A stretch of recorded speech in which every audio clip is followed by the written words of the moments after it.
Life is a highway. So I pulled this title out to be the first major lesson of the year so I can kind of clearly illustrate the year ahead. And as I explained last week, I'm going to spend this year talking about how we choose in any moment which lane of the highway of life to be in. You know, I talk all the time that we're two things at once, right?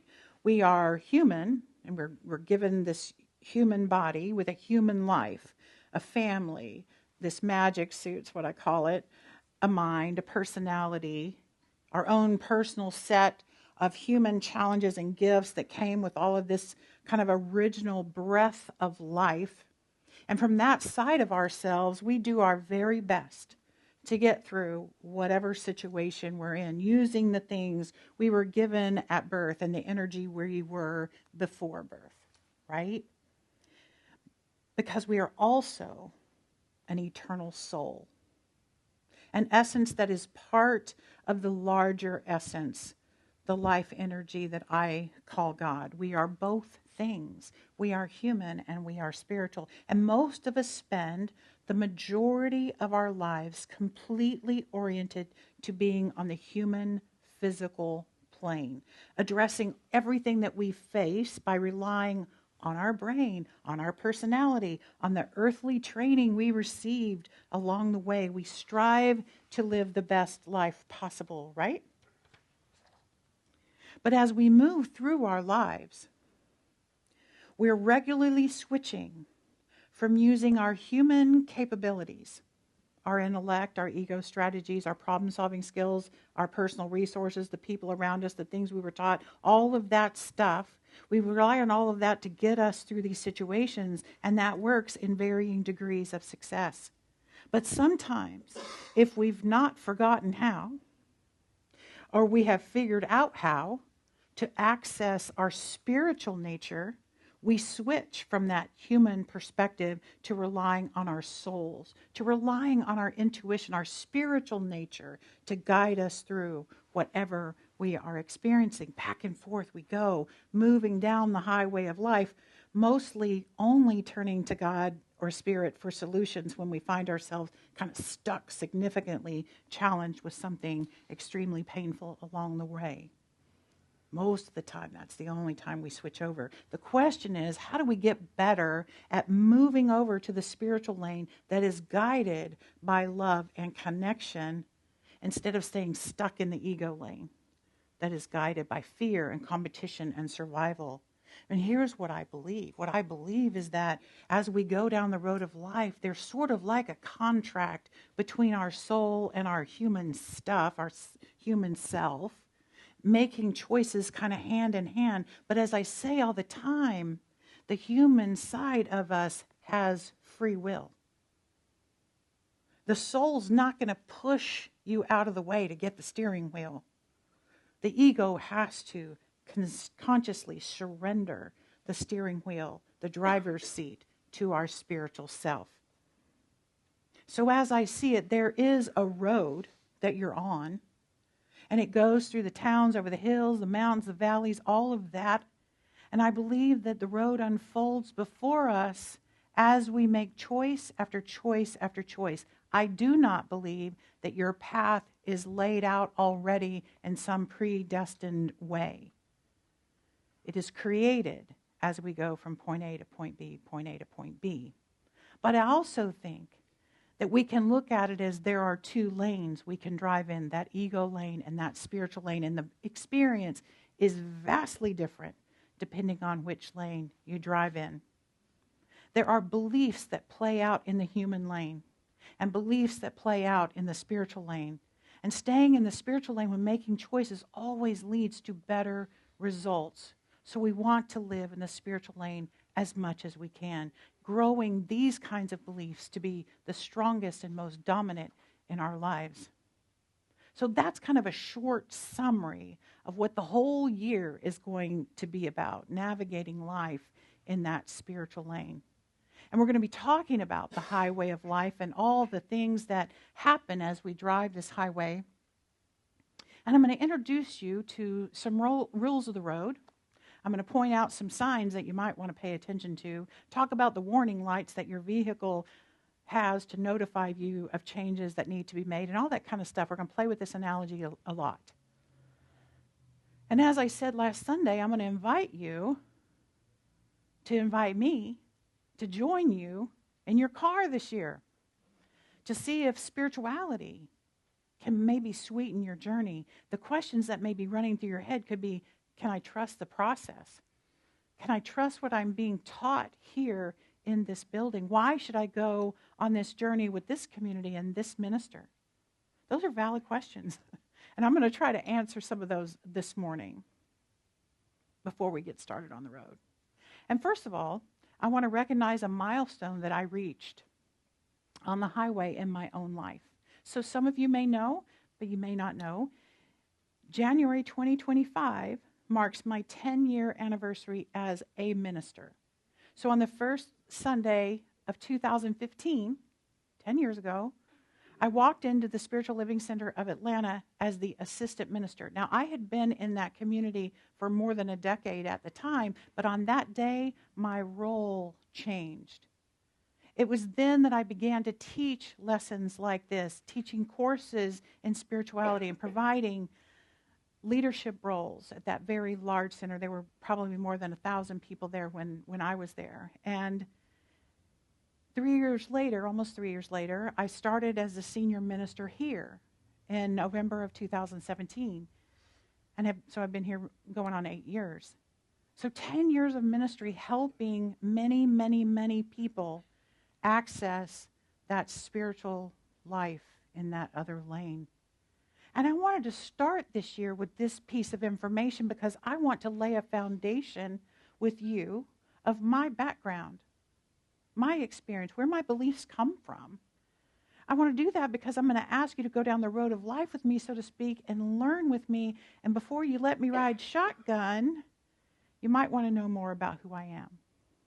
So have you ever walked into a doctor's office, you're going in there for some kind of procedure, and you spend a little bit of time looking at the pieces of paper on the wall, right? Like, where did this person get their training? What kind of certifications do they have? Have they specialized in the issue that I have? I most recently did this with my podiatrist for my foot surgery a few weeks ago, and I read everything, but I also wanted to, hear from some other patients. I wanted to know what the reviews were, and all of that prep in advance doesn't guarantee a positive outcome, but it gives you a little bit more faith in walking in and saying, okay, here, you can cut on my foot, right? So if I'm going to help you on this journey of 2025, you should know about my story, my background, my experience, my education, my history, and importantly, my beliefs. And how did they change and develop? And many of you know my background. I think there may be people in the room who were on the committee that were reading my resume to get me to come here to be the minister. I know that that's part of some people's journey, and some of you have been here the whole time. And I've shared my story before, but I want to catch everyone up in the room and invite each of you to see if anything about my highway of life is relatable to you and your own highway. And the first time I shared this information was actually on my second Sunday here. So if you were there back in 2017, version 2. So what I know confidently is that my life has prepared me, my entire life has prepared me for this work, this calling. This is one of my core beliefs, actually, and I'm going to emphasize this year. Life prepares you perfectly for whatever moment you are in. So knowing about your road trip up to this point is pretty important, right? So here's what I know about my own road up to this point. So the topic of God has literally been a part of my entire life, and actually it was there before I was born. My parents were living in Salt Lake City, Utah, when my mother was carrying me. And my understanding is that my dad thought he was the only non-Mormon employee at the hospital where I was born. So as you can imagine, there were likely many conversations between my parents about the Mormon faith and comparing their own religious upbringings to those that they saw living around them. So God was there in my life before I took my first breath. I was swimming in those kinds of conversations.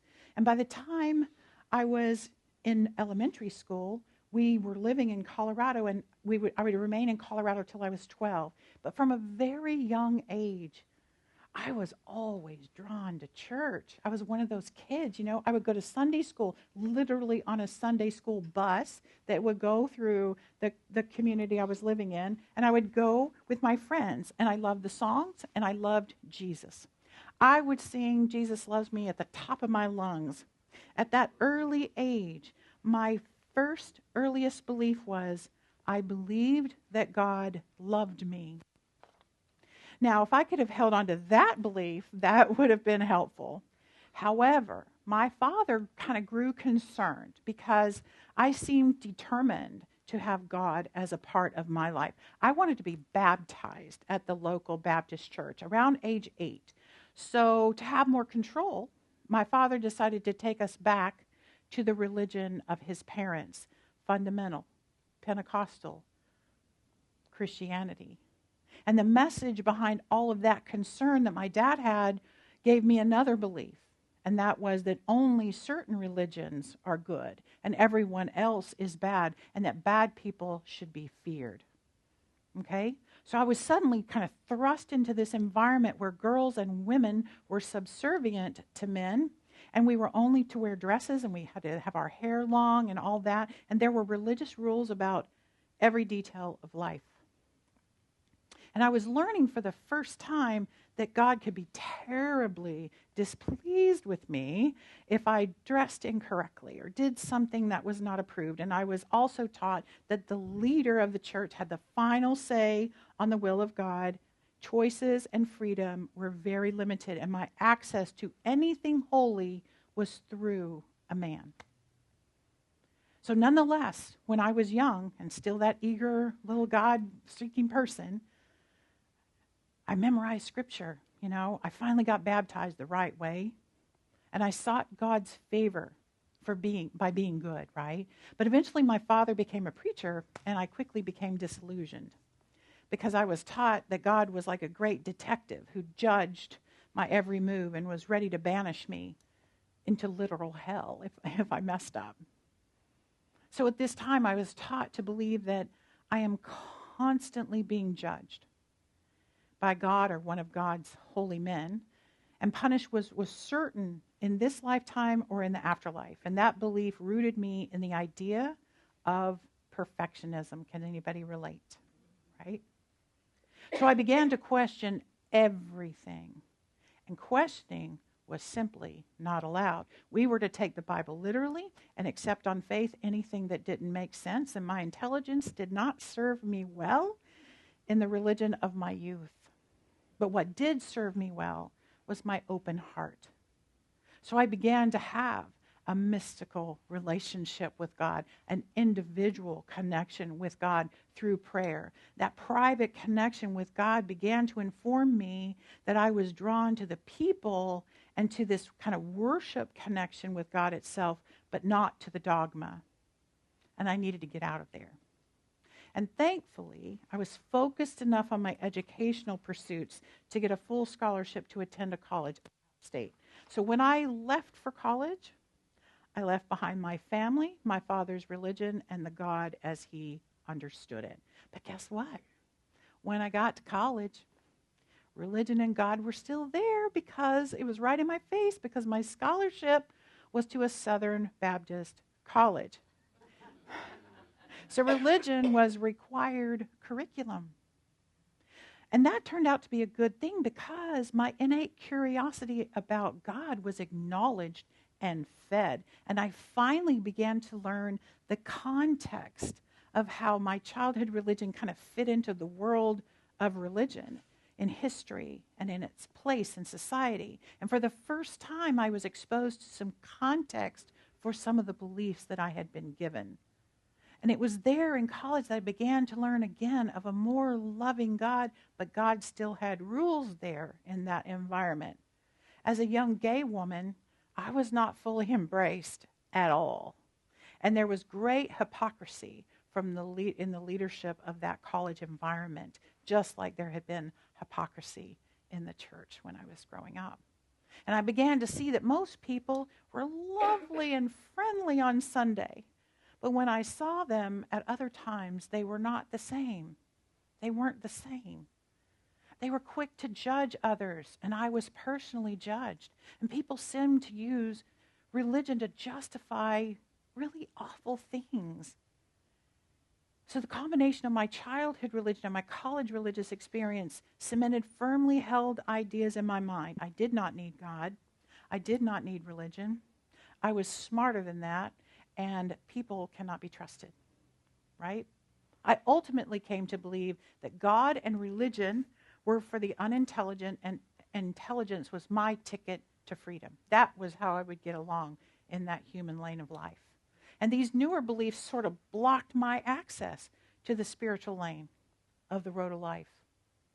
So I walked away from all of it. And I had many, many, many years where I never went to church or any religious or spiritual gatherings. I balked at even going in for a wedding or a funeral. I wanted nothing to do with it. God and Jesus were punchlines and jokes at my house. I was absolutely unconscious, completely living in the human lane of life, simply living my life however I could mentally and emotionally figure things out on the human level. I did not trust the spiritual lane at all. Matter of fact, I refused to consider that it even existed. So, as you can imagine, I went through the typical road of life experiences of a young adult, right? The gathering of friends, the betrayal of friends, the first attempts at romantic relationships, starting and stopping jobs and the career and the good financial decisions and the really bad ones and the apartments and the first houses. And I just had no clue that there was anything other than luck or lack of luck in my experiences. And over this, I lost it. So what I was going to say is over this year of teaching, I'm going to share some of those universal experiences I had. I don't want to go into all of them now, but they really illustrate some of these points that I want to make. So you'll learn more about some of those things I just related to. But then something happened. Something happened early in my 20s, late in my 20s, early 30s. I decided to become a mom. Now, I was one of the first lesbians to do artificial insemination in Georgia because it was illegal at the time. And that's a whole nother story that I can get into. But at any rate, in February of 1995, my daughter was born. And she was born medically fragile. And I was terrified.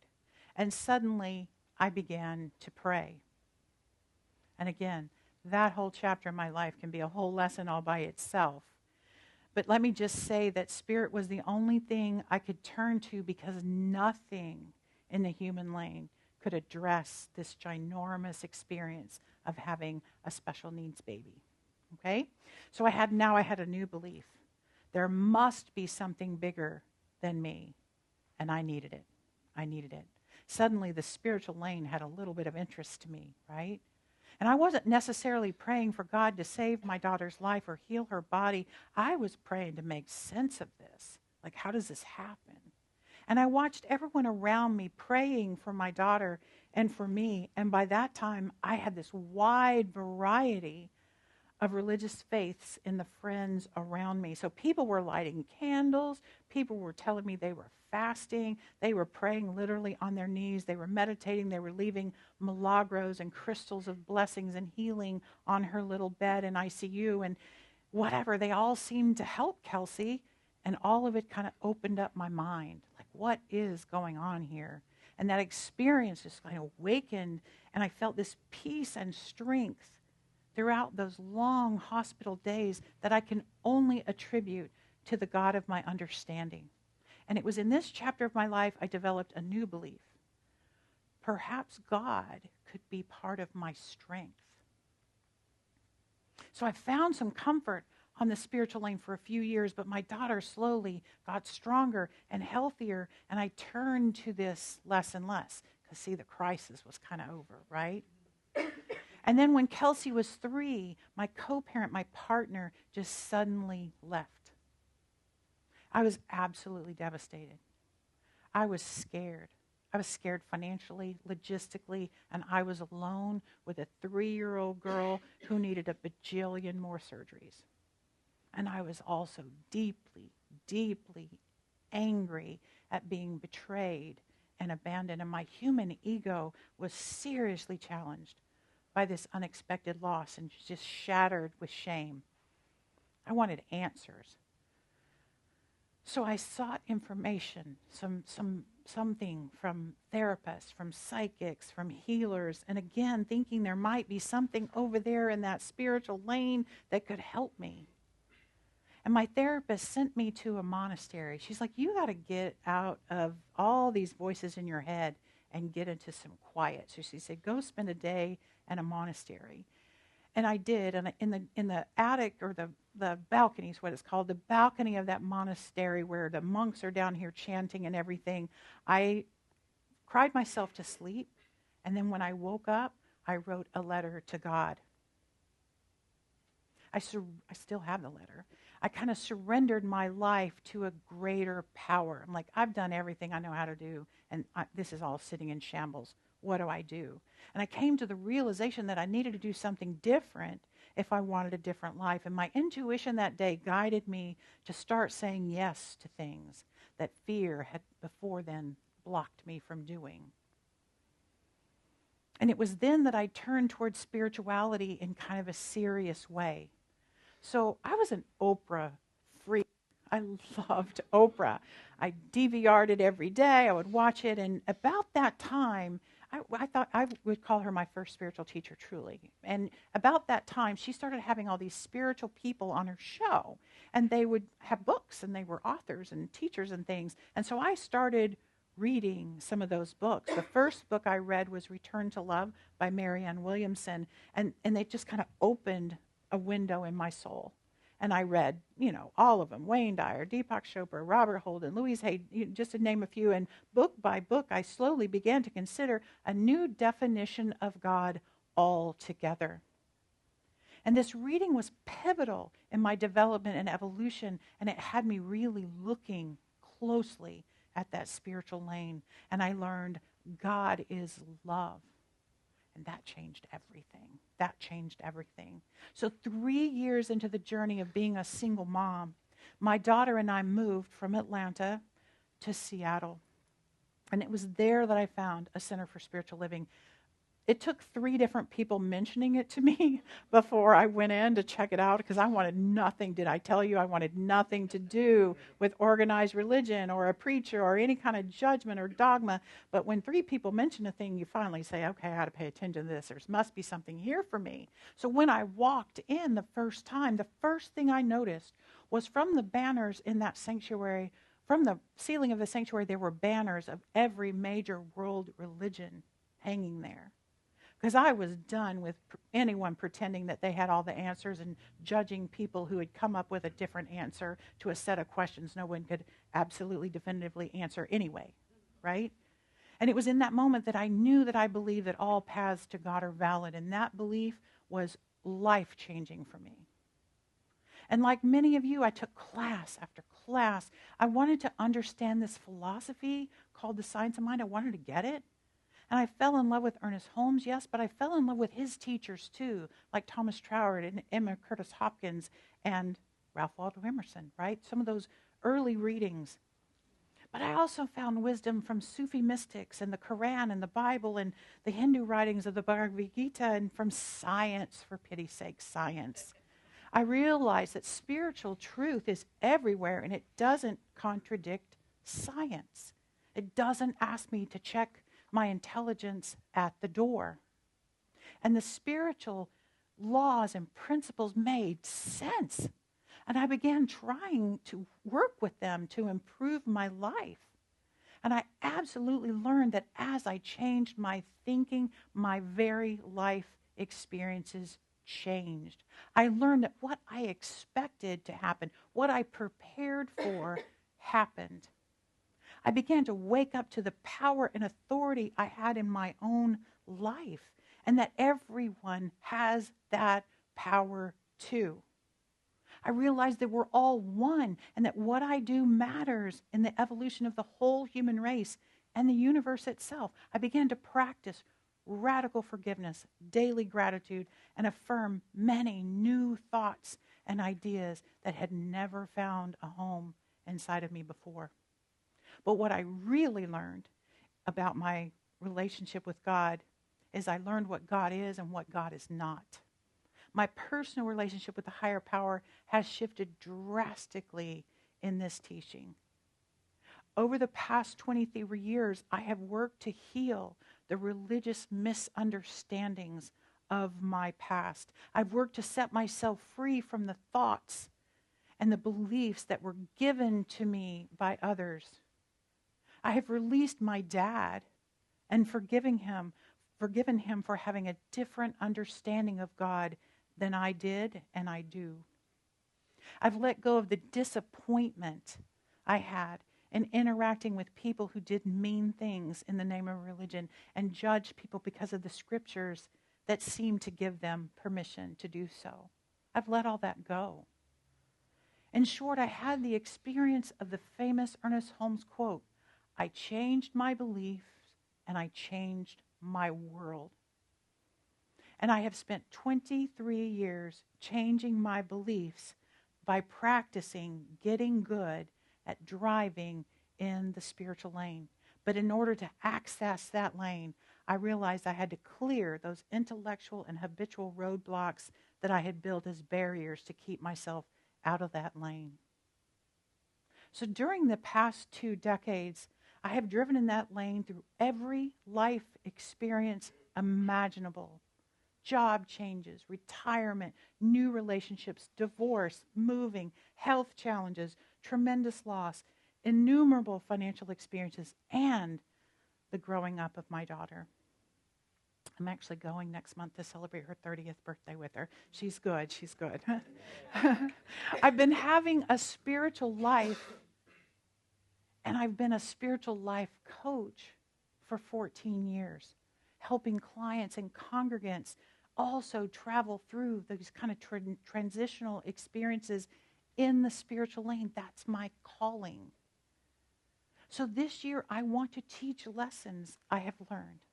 These new beliefs I've embraced, ways of approaching life that has given me greater freedom and fulfillment and abundance, my words. Those are my words, and love. So this journey toward greater truth is a universal one. We're all on it. We're all in our own individual magic suits or vehicles, going through very similar life experiences, learning universal lessons, driving on the same road, perhaps in different lanes at times, but we're all going through life. Get it? So this morning, I hope you heard something in my story that resonated with you, because I'm sure you were taught very similar beliefs. Please tell me I'm not alone in those things that I was taught. And those are the things we're taught that help us stay away from God, that help us block that out. And it just basically eliminates so many possibilities for ourselves. Beliefs that keep us from trusting what the spiritual lane has to offer. So I hope you'll let me ride in your car this year and help you understand the proverbial owner's manual of your life that you never got, and driving kind of in a different way, because together what I want us to do is pick up our beliefs one at a time and look at them and say, do I still believe this? Does this make sense? And then we can make a conscious choice of whether to, keep them or find a divine truth that makes more sense. And I encourage you to utilize the Q&A after the service. I really do, because this will give us an opportunity to talk about, how does this relate to you? Like, what's going on with you that you have something you want to talk about? Because life is indeed a highway. And I hope we can learn to navigate it in the spiritual lane together. Will you pray with me? Oh, here is what I know. I know that I am thankful for each and every experience that brought me to this moment. I know that life is perfect, that even the hardest things contain blessings that I will pack and carry with me forever. I know that There is a calling that comes from deep within to connect with our souls, to connect with the power of all of life. And I listen to that. And I invite each one to listen to that calling and enjoy that connection with your soul, to love, to peace, to joy. It is such a blessing. I'm thankful for this opportunity to share my road of life with this group of people. And so it is.